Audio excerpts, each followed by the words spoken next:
What's up, ladies and gentlemen? Welcome back to The Good, The Bad and The Stupid. It's Wednesday, the 29th of January. Hope you're well. Had a great Wednesday. Told everybody about me. Spread the word. Come on, you said you was gonna yesterday. Don't tease me. Get the word out there.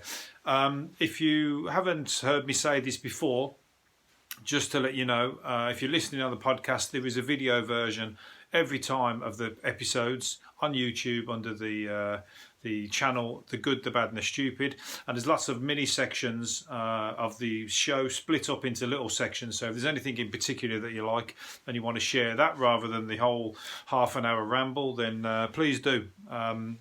Feel free, should I say, but also feel free not to. It's your prerogative. So we're going to get straight on with it. I've got a pile of stuff to go through here. Yes, the last couple of days I was struggling to find things, but today I've got a massive pile, so I don't think I'm going to get through it all, but you'll be none the wiser as long as I don't say anything. So, oh, by the way, an Iranian lawmaker has put a £3 million bounty on Donald Trump's head. So if anybody's feeling, not adventurous, what's the word? Skint is a good word, but skint and really fucking pissed off in America. He's probably in a circle or probably like that. Oh, that Mike Pence is probably thinking, fucking hell, how am I going to do that without anybody knowing it was me? Don't worry, I'm only pulling your leg. I mean, it's true that they put the bounty on, but I'm not encouraging anybody to do anything like that. And plus, anyway, the Americans they couldn't assassinate. I think they tried over 600 times to assassinate Fidel Castro. He survived every one, so I think that was fucking. They must have had Mr. Magoo on the working for them, trying to do that because they couldn't fucking they tried everything, poisoning his swimsuit. They were like, what else did they do? Oh, it was silly stuff. I can't remember now. They'd like booby-trapped his cigars, all sort of crazy stuff, but none of it worked. And he died of natural causes in the end, so there you go. Don't ask the CIA to do a CIA job. Let's put it that way. What was I going to say? Oh, Nicolas Parsons has died. Nicolas Parsons, to be fair, I didn't know he was still alive, but I'm going to pay my respects anyway because I did know he was still alive. Again, tongue in cheek, but he was 96, so he was 96 and still working. But he's been. I've not seen him for years. He was around when I was a kid, growing up. He was on the what was that game he was on? The Generation game, was it? Sale of the Century. He was on, and there's a picture of him there. It looks like James Bond with all the girls around him. Look, for the podcast, there's a very suave-looking gentleman in a suit. With about 5 girls around him, like James Bond. But he was, he's been around forever. Obviously, forever in my lifetime. 96, he's just gone out. But he was working. He was on Radio 4 doing. He's been on there with a show that's been running for many years. Anyhow, he's got a few quotes that he said down here, and a few quotes of what he said. And one of the things was he believed he'd have got more work had he been more rugged looking, rather than the suave gentleman that he was. But also, I feel like this is a message to me. He says, I see a lot of the young comedians think it's clever to use foul language, and they think it's funny. It isn't. So I feel a little bit chastised there when I read that. That's the first thing I saw in the paper, so I thought he was talking to me directly there, because it's pretty much me, really. I can't help it, unfortunately. He grew up in a suave background. I grew up on a council estate in Birmingham. His language and my language are not the same. If I started talking suave on the council estate in Birmingham, I probably wouldn't be sitting here today. I don't know where I'd be. I wouldn't, I'd have been, it doesn't bear thinking about. Where are we? Where am I going? Oh yeah, Anton Dec have won another award. Can they just stop winning awards? They won an award for being the telepresenters of the year again, for the 19th time. That just goes to show, if Nicolas Parsons was still around, he'd have fucking brushed them aside long time ago. And Brucey, but 19th time, it's like fucking just shows there ain't no competition. Just shows how shit TV is, because I don't think they are actually quite funny, to be fair, but 19 times is just like, is anybody even going to come close? They've just got loads of shit, ain't they, on the other channels? They just have to try and like give them all the jobs. They just have to bounce. But now you can pre-record everything, can't you? It doesn't have to be 2 live, so they're not on at the same time. They can't stop making money anyway. So that'll be the hardest working duo. That's what they'll be.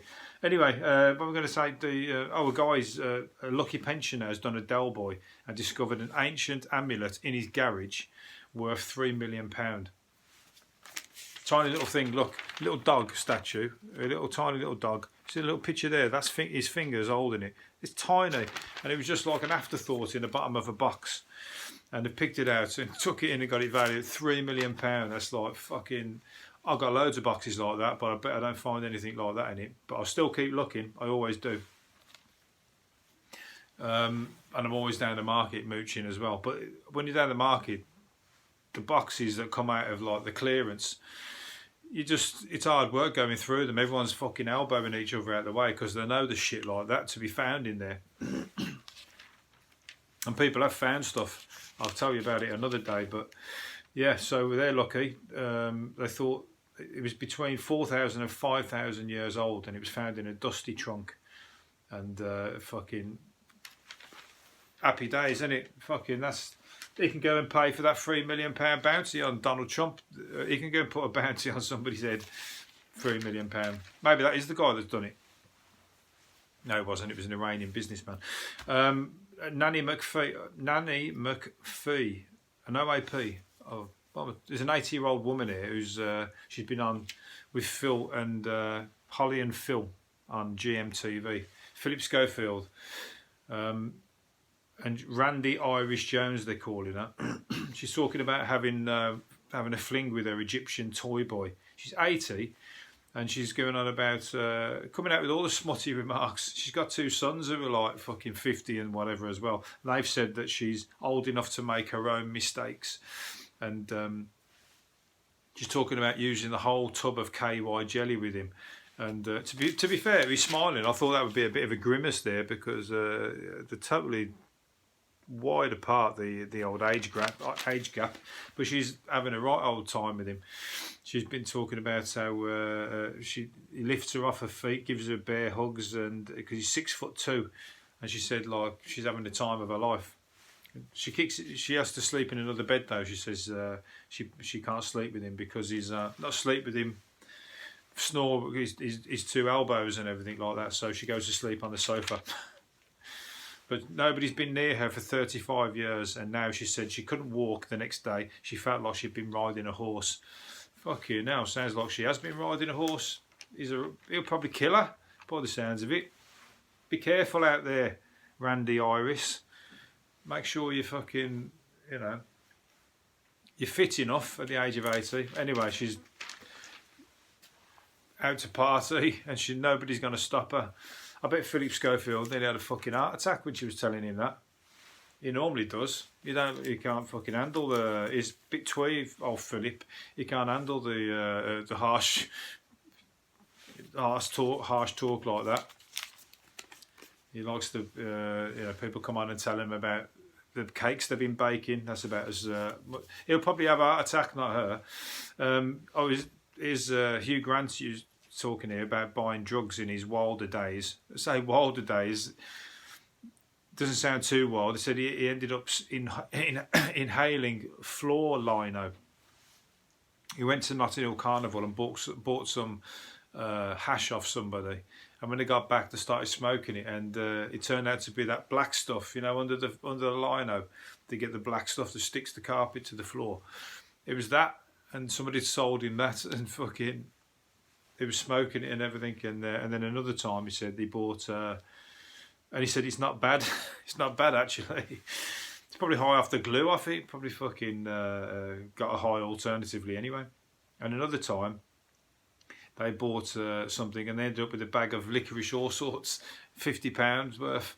And he said he ended up eating them. And they did used to do that. I don't know whether they used to fucking get ripped off with all sorts of shit in those days. fucking,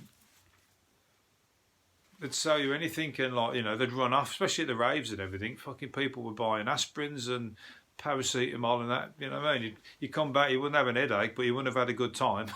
That's for sure. 20 quid, because that's when the stuff, that were £20. And people used to fucking rip you off, man. They'd take like imagine like a massive big bag of aspirins and Anodin. Cost them about £1 from fucking the pharmacy. They come out of there with a few grand. Just like 15,000 people rave. Oh, people got tucked up big time. It was good. It was all right when you got a fucking proper one. 20. Oh, these guys, two guys down the rubbish did a good deed. They paid. They saved somebody's 20 grand life savings that was stashed away in a Bisto gravy tins. The family, I don't know if they said that the woman's alive, but they were clearing out the woman's stuff anyway, and she had her life savings in 3 Bisto tins. They chucked them in the rubbish, and these two guys had to dig them out, and they found them. I hope they give them a reward, these two workers down the bin yard. I bet the family were panicking then. Right, chucked everything out, cleared everything. Where did she say she kept her life savings? Oh, it was in that cupboard, but you fucking just chucked it all away. Easily done. I remember when I was moving house once, and I was moving house, I put my passport somewhere safe. I put my passport on the shelf, somewhere safe, because all the boxes and all this shit was getting moved. So my friend's come in, and he was helping us, and he saw, oh, he's going to lose that, so he put it in one of the boxes, safe. I never seen it again. I fucking lost it, and I had to buy a new passport. Oh, it was a right ball ache, because I didn't fucking... I forgot about it, and I was like, where's that passport later on? And he said, oh, I remember, I put that in the box. Fucked up a holiday I was going on and everything. Absolute nightmare. Anyway, that's another story as well. Culture chiefs are attempt to ditch the term artist and replace it with the title creative practitioner has been mocked. And Arts Council England chiefs reckon people feel uncomfortable with the term and associate it with high art like opera. So the people, they want to change the name of it. Fucking joking it now. I'm calling myself an artist. I only do this and comedy. So I'll stick with artist. I don't want to be a creative practitioner, thank you. Sounds a bit fucking... It's like when they used to change all the name to customer service operator or customer service executive and shit like that. When you're just somebody who answered the phone. Fucking hell. You can make anything sound like... you can make any old shit job sound like it's something worthwhile, don't you? It's just so that the person who's doing the job feel like there's something, you know what I mean? You're just like a receptionist really, but no, you're the telephone operator, executive, who also makes the tea. But no, I don't want to be a creative practitioner, thanks. I could be a shit podcaster, you can call me that, or whatever else, any other stronger words you can use if you like. But for me, I'm an artist, thank you. Most people who are artists aren't fucking very good artists anyway, so I'm in good company. There are a lot of people who just they don't want to work. They don't want to work, so they call themselves artists and live in squats and pretend to paint and shit like that until something happens. But until that happens, they just sit smoking. I was going to say smoking weed, probably smoking. What's it called? Fucking the lino stuff that Hugh Grant was just talking about. If they bought it off somebody in the squat, anyway. A man was charged 606 quid by Uber. Be careful out there. He got charged 606 quid for a 10-mile journey that he had. When the cab went on... the cab driver's fucked him over, hasn't he? Because he dropped him off after 10 miles. And the cab driver, the Uber said that they saw the cab do 243 miles out in 4 hours. So the guy must have kept his details and just fucking drove all the way to somewhere and back. That's obviously what you can do, isn't it? So he's come back and then ended up with 606 quid come out of his account. And they weren't going to reimburse him as well until he told the papers. And the papers got on and they've gone, oh, sorry, no, here's your money back. But I bet they didn't get it back off the guy. So the guy did a good screw. He could have done that 10 times in a night. Banked the money, fucked Uber off. And he's off with his like party. That's a good scam, innit? You got to. I mean, obviously, I don't like scamming him, but Uber got scammed in the end, and they're a big corporate company, so fuck it. You know what I mean? These companies are taking the piss out of people left, right, and centre anyway. I'm never going to get through these. Got some good ones to get through. Bear Grylls has shocked one of his guests, Cara Delevingne. How do you say her name? Delevingne. On a woodland trek by showing her his favourite way to poo. Great stuff. So the title is "Does a Bear Shit in the Woods?" And it does. He does. The adventurer revealed his special outdoor relief routines, including the Kung Fu technique, which is a one-legged squat, and the second date method for pooing with a pal. Because she asked him, "What do I do if I need to poo?" I haven't even read this, but it's always nice to be able to introduce people to my golden top tips for defecating in the wild. Well, I can tell you one. Don't fucking do it over a load of stinging nettles. Watch out for the clear the or a snake's head for that matter. You know what I mean? You got to keep it fucking. And I don't know. I can't read his tips, but you don't want to do it with if a bear's nearby and he starts to smell something's up, like the Bisto kid. Well, you ain't going to be anything Bisto coming out of your fucking ass, I'm sure, but he'll just come charging, won't he? He might think you're trying to mark his territory. So I know all the trips. I don't need him. But yeah, so whether they did one together, who knows? But I don't think that's very good television. Probably like maybe duck leaves. That's what people used to use in the woods. Duck leaves. They used to use them on top of like your stinging nettles as well when you got stung. So double whammy. If you get stung on your ass by stinging nettles, get the duck leaves out. You can wipe your ass and sort your stinging nettles out as well. A cobbler who has his thumb in a work accident is back fixing shoes after replacing it with his big toe.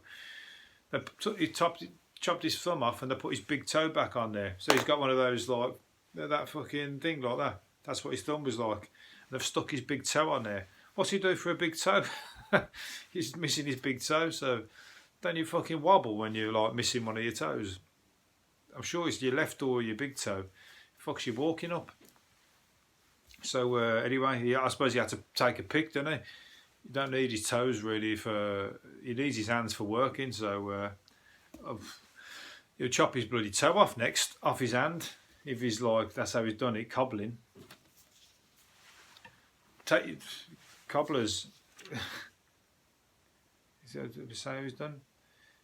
Surgeon removed the toe from his right foot and sewed it onto his hand. So I've tried to think of a nickname for him, but I can't. So I was just trying to do it then when I went cold. I'm going to have to move on. So good on him anyway. He's got his hands back. He can work again. He's just ain't going to be playing football anytime soon. Right, last few things. Brad Pitt wore a name tag on his jacket just in case any guests at this week's Oscars lunch in Los Angeles didn't know who he was. So don't know whether he needed to do that or whether he it was everybody walking around with one on. That's silly at the Oscars, isn't it? That's probably the only place in the world where no fucker needs to wear a name tag. Everybody knows who everybody is, apart from anybody that's snuck in. Do you know what I mean? And if you didn't, if everybody looks and sees somebody that nobody knows who he is, that's the person you kick out because he's obviously snuck in because he ain't fucking up there A-list, is he? The Oscars is like fucking who's who of everybody, isn't it? I think. I don't think I'd enjoy being at that place, really. I think it'd be so like fucking. I'd have to accept my award by video link, you know what I mean? Just from here. This is me giving my Oscar speech now. I'd be like, thanks for the award. Here it is. Thanks for the award. And I didn't really do much to. I know I'm an artist, but I like to play it down and call myself a creative. What was it? Practitioner. No, but anyway, so has the Oscars been done? That hasn't come around yet, has it? Anyway, so there you go. If you're looking out and you see a guy with long blonde hair, good looking guy, been in lots of films, that's Brad Pitt. It should say on his name tag. Right, last couple of things here. Tradespeople's biggest gripe is not being offered a cup of tea on the job, followed by late payers and customers who offer them sex instead of cash. Fucking hell, that's like the old milkman, or no, was it Confessions of a Window Cleaner or Confessions of a Plumber? You know, them films from the 90s, from the 80s. Funny films they were, and the tradesman was always getting it off with all the women. I don't think it's happening in real life. The people are offering you, plumb my washing machine in. Can you, rather than a payment, can I give you something else? So that's good. Maybe I should train up, become. I don't know. What's the one that gets the most offers?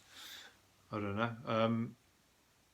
But it's a bit tight. I mean, how much is the job? Sometimes the jobs are like fucking 400 quid or something, and they're probably like, you're looking at them going, hang on a minute, that's only about 50 quid's worth. I want a bit more than fucking that for the job I've just done, thank you very much. You're not quite high class enough for me. Especially if it's that 80-year-old woman who's like banging the 20-something-year-old Egyptian guy. I think I'd want fucking money back if that was something along those lines. I want double pay.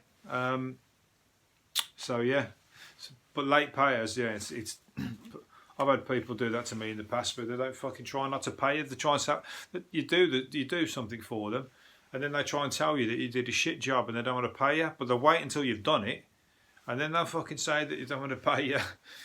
Bastards they can be. So, but I've always smelled a rat and I've caught it ahead.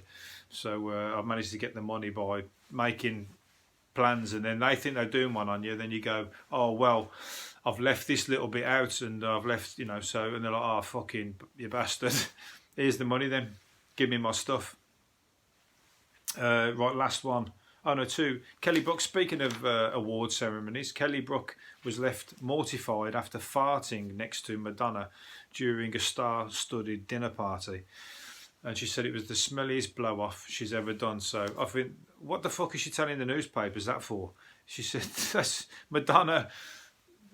I mean, Madonna, doesn't take much to make Madonna fucking scowl, I imagine, anyway. But I can't imagine, why is she telling the news? She's got to be pissed when she's told that to the newspapers, for fuck's sake.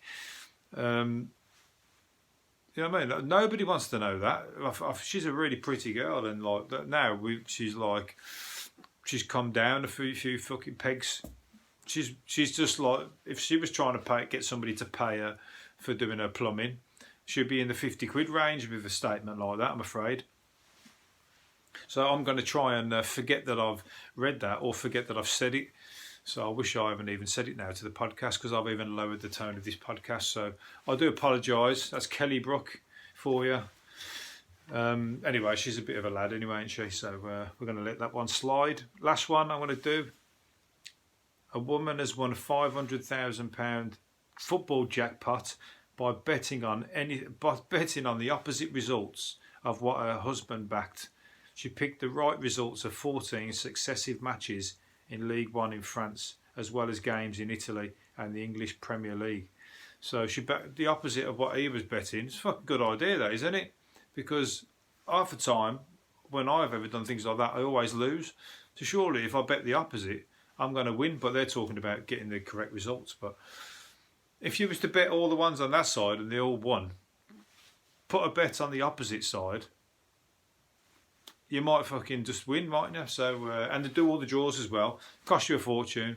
Don't listen to me. I ain't no fucking tipster. But it could win. Work for them. 500 grand. Now she's going to leave him and fucking go, see you later, you loser.